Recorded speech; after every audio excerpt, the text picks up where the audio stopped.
देखो, अगर हमारे पास एक बीकर है जिसमें यहाँ पे नीचे देखो लिक्विड भरा हुआ है, ठीक है, मान लो पानी ही है हमारा। ऊपर है देखो यहाँ पे गैस के मॉलिक्यूल्स हैं, ये डॉटेड डॉटेड पार्टिकल्स नज़र आ रहे हैं, ठीक है इसके। और ये हमारा पिस्टन है, इस पिस्टन को हम दबा सकते हैं ताकि यहाँ पे प्रेशर बढ़ाया जा सके। ये नीचे की ओर दबाएंगे तो ये और कंप्रेस होता जाएगा। तो देखो इसमें होगा क्या, यहाँ पे ऊपर गैस है, नीचे पानी है। तो देखो हम जानते हैं कि हमारा जो लिक्विड होता है, जैसे कि पानी होता है, उसमें ऑक्सीजन डिज़ोल्व होती है। तो एक्वेटिक लाइफ जितनी होती है, जैसे हमारे नदी में मछली रहते हैं, सारे जीव जंतु रहते हैं, तो वो ऑक्सीजन अपने गिल्स के थ्रू लेते हैं। तो ऑक्सीजन मिलती कैसे है उनको? पानी में यही ऑक्सीजन जब हमारा डिज़ोल्व हो जाती है तो वो उसको यूज़ करते रहते हैं।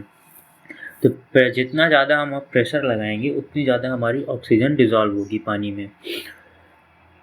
देखो अगर हम यहाँ पे सैचुरेटेड मान लो है कि एक ऐसा पॉइंट आ चुका है, अब इसमें न गैस पार्टिकल डिज़ोल्व हो रहे हैं जितने, उतने ही मान लो रिलीज़ हो जा रहे हैं। तो एक सैचुरेटेड ये पोजीशन आ चुकी है। तो अगर हम उस टाइम पे पिस्टन से यहाँ पे ऊपर से उसको दबाना शुरू कर देंगे तो ये होगा क्या, यहाँ पर ये पिस्टन आएगा धीरे धीरे धीरे धीरे धीरे, और ये सारे गैस पार्टिकल्स यहाँ पे आते जाएंगे और इस सरफेस के अंदर आराम से लिक्विड सरफेस में एंट्री मार जाएंगे।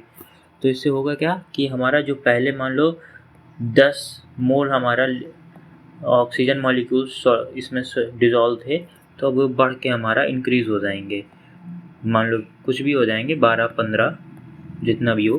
तो लेकिन ये है कि हम इसमें गैस को हम डिज़ोल्व कर सकते हैं प्रेशर इंक्रीज़ करने से।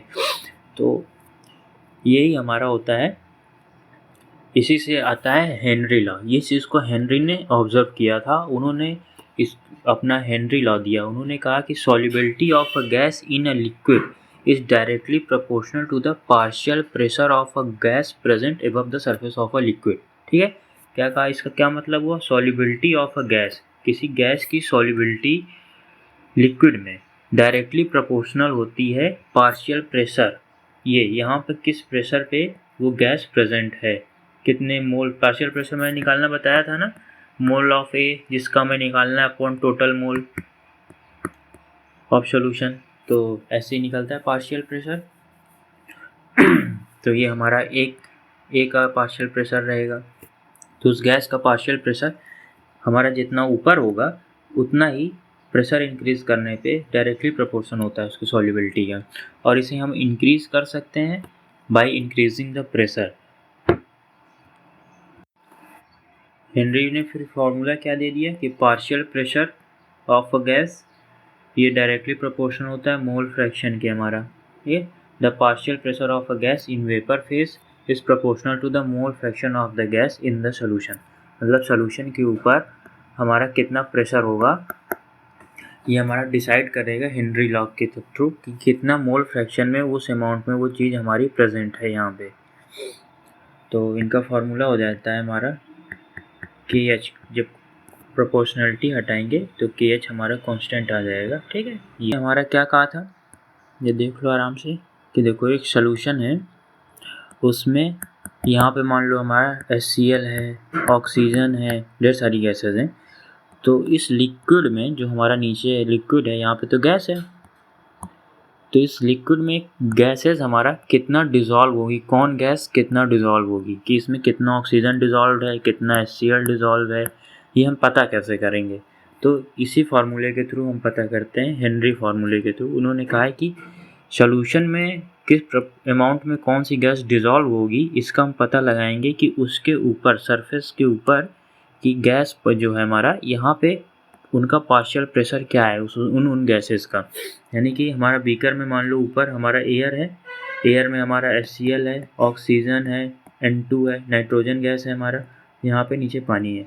तो हम इस पानी में तीनों सब डिज़ोल्व होंगी, क्योंकि ये HCl हमारा हाईली डिज़ोल्व होता है वाटर में, नाइट्रोजन भी डिज़ोल्व हो जाता है, ऑक्सीजन भी होता है, ये सारे गैसेस इस पानी में डिज़ोल्व होंगी। तो कितना अमाउंट में कौन सी गैस डिज़ोल्व होगी ये, अब इसमें कितने मोल हमारा N2 होगा, कितना O2 होगा, कितना हमारा HCl होगा, सारी गैसेज हैं। ठीक है, तो ये हम पता कैसे करेंगे? तो पानी में कौन कौन सी कितनी गैस डिज़ोल्व हो, इसको पता करने के लिए हमें यहाँ पे एयर में जो गैस मौजूद होंगी इनका हमें मोल फ्रैक्शन पता होना चाहिए। तो जितना मोल फ्रैक्शन इन गैसेस का होगा एयर में, यानी कि वाटर सरफेस के ऊपर, उतनी ही ये डिज़ोल्व होंगी इसमें।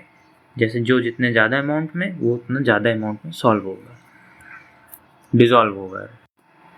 देखो हेनरी ने यही हमारा लॉ दिया था, एक बार इसको मैंने लिख के भी दिखा दिया है। Mole fraction of gas, gas का जो मोल फ्रैक्शन है इन द सोल्यूशन में वो गैस कितनी डिज़ोल्व है, उसका मोल फ्रैक्शन प्रोपोर्शनल होगा to partial pressure of gas over the solution. देखो यही मैं बता रहा था कि बीकर में लिक्विड में वो गैस किस अमाउंट में डिज़ोल्व है, यानी कि प्रेजेंट है, मोल फ्रैक्शन ऑफ गैस क्या अमाउंट में प्रेजेंट है वो गैस, ये हमारा प्रोपोर्शनल होता है ये अमाउंट में गैस हमारा ऊपर कितनी प्रेजेंट है यहाँ पर, जितनी ज़्यादा डायरेक्टली प्रोपोर्शनल। ठीक है, mole fraction of gas present above air, ये देखो ओवर द सोल्यूशन लिखा है ना, ओवर यानी कि ऊपर, सोल्यूशन के ऊपर, बीकर ये सोल्यूशन है, इसके ऊपर वो गैस कितने अमाउंट में प्रेजेंट है, उसका मोल फ्रैक्शन क्या है, वही सेम रेशियो, उसी सेम अमाउंट में ये लिक्विड में भी डिज़ोल्व हो जाएंगी। यही हमारा हेनरी ने कहा है।